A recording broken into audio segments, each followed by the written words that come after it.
अप्पी आणि अर्जुन मंदिरात सापडलेल्या बाळाला घरात ठेवण्यासाठी तयार होतात.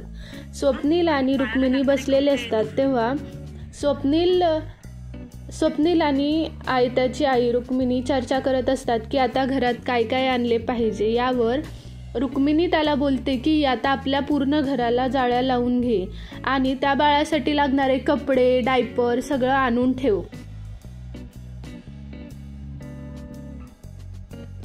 तेवढ्यात सरकार येतात आणि बोलतात, अरे थांबा जरा, तुम्ही तर पाक बाळाला बघून हरकूनच गेलाय.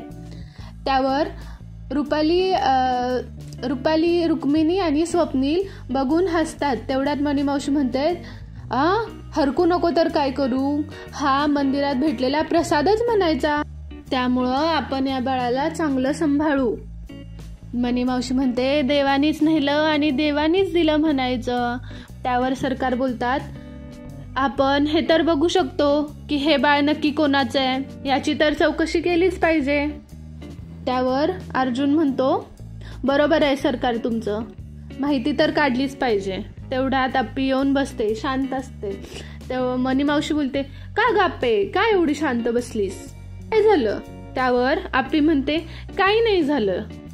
ती म्हणते, मनी मावशी म्हणते, घरातले एवढे सगळे खुश आहेत तर तू काय एवढं बारीक तोंड करून बसलीये, तुला आनंद झाला नाहीये? तर अप्पी बोलते, नाही मावशी, मी ठीक आहे, मला काही झालेलं नाहीये आणि मला सुद्धा आनंदच झालाय.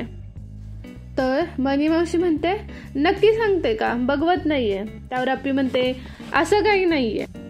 तेव्हा ती म्हणते, खरं का, खरं बघ, खुश आहेस का? का तुला तुझं बाळ सापडलं नाहीये याचा जास्त त्रास होतोय? तेवढ्यात अर्जुन म्हणतो, मनी मावशी जरा गप्पा की, सकाळ सकाळी आपलं चालू तुमचं. यावर बाळासाठी चर्चा व्हायला लागते आणि अप्पी आणि अर्जुन ते बाळ घरात ठेवण्यासाठी परवानगी देतात.